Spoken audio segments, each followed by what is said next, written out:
welcome to our channel, the Homestead Dream Channel.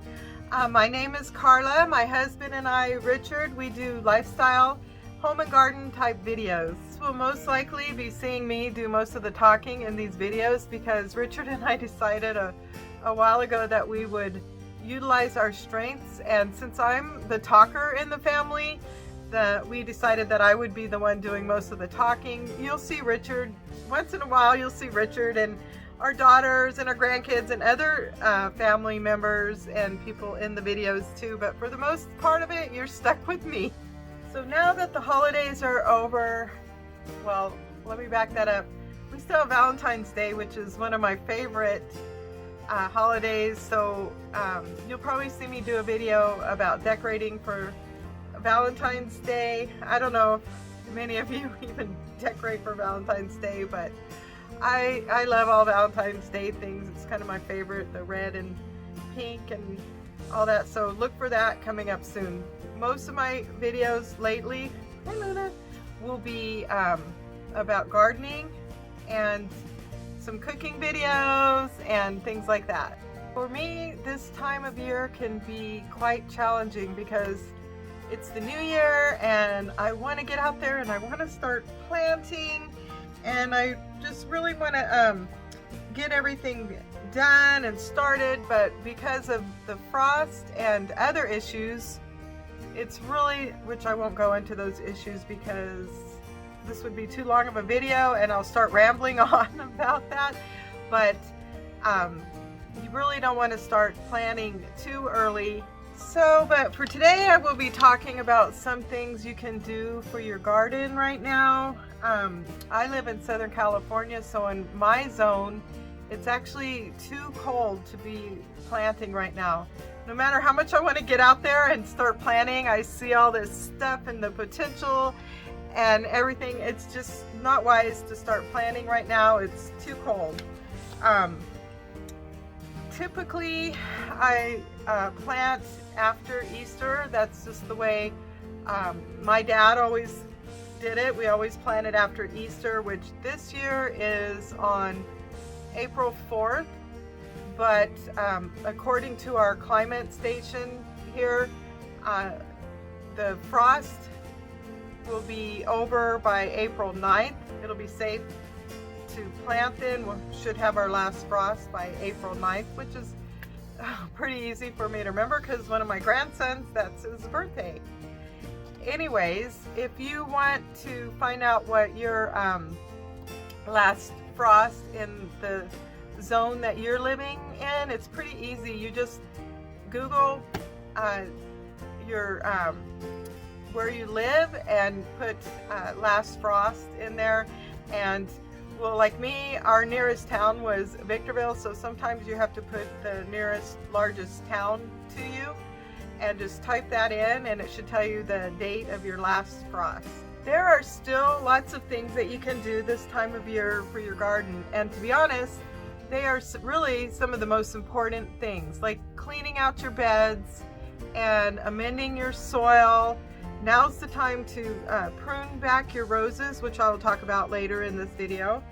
And I just love cleaning out the gardens because you can find all kinds of forgotten root vegetables like your carrots and onions hidden under some things. I've even found herbs that are growing under some of the leaves that were growing that were protected from the frost because of the leaves. I've found some parsley and other things like that.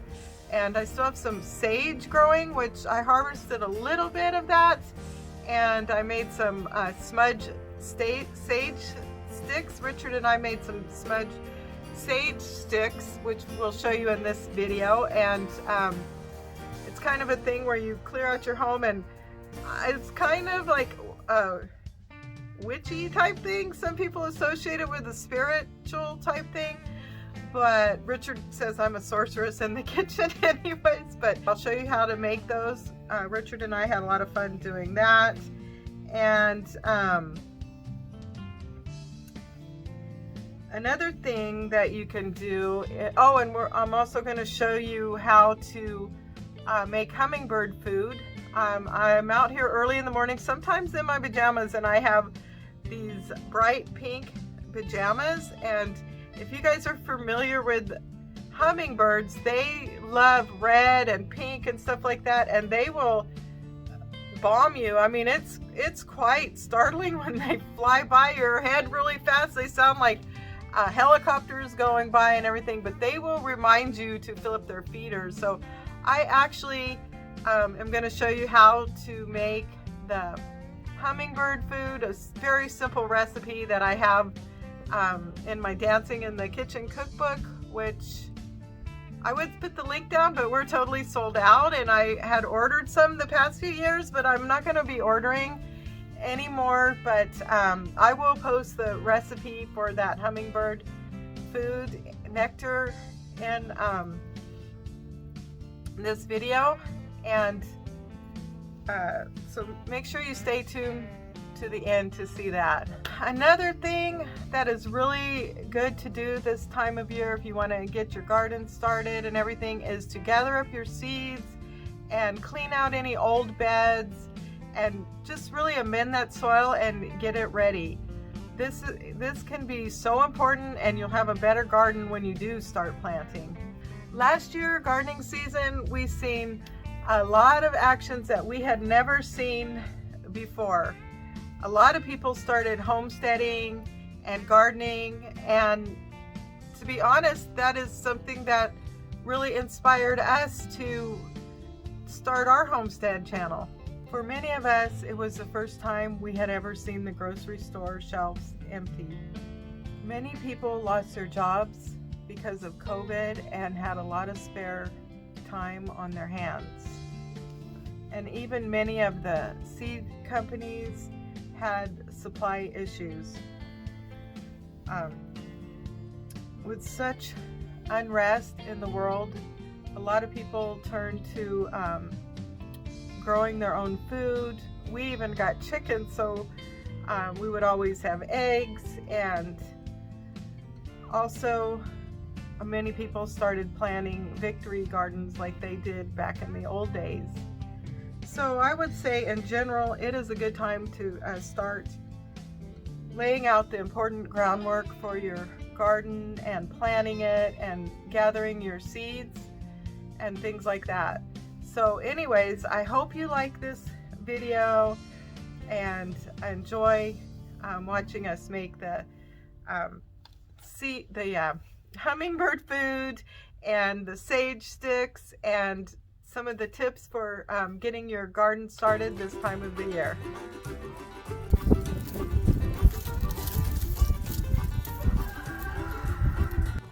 Time to get out the pruning shears. For those of you who have roses, this is definitely the best time of year to prune them before the spring weather sets in. I get pretty brutal when cutting back my roses. No matter how beautiful they may be, this time of year it was pretty easy because they were pretty much dead and dried up, as you can see. When it comes to cutting back your roses, you want to cut them down to about 3 to 5 really strong canes coming from the graft area. Here you can see I started to cut back the roses, then our daughter Brittany took over for her old mama. She got some of the stronger, harder canes cut for me, and she got them done pretty fast. Richard came in and finished up and carried off the stems. We did get it all done, and it was a group effort, but Brittany really did do most of the work.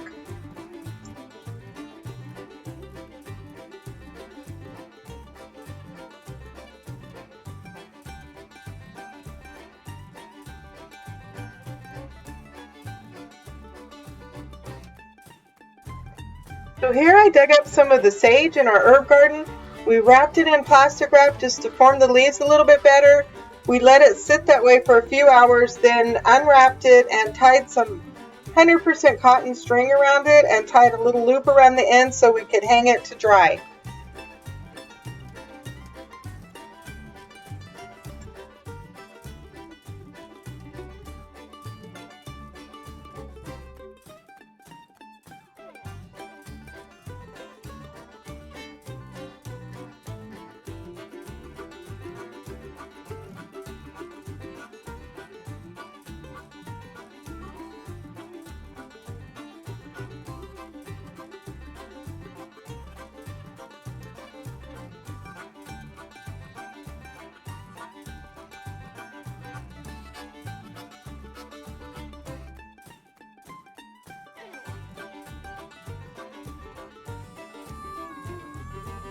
You just add a half a cup of sugar to 1 cup of boiling water and stir until the sugar is dissolved.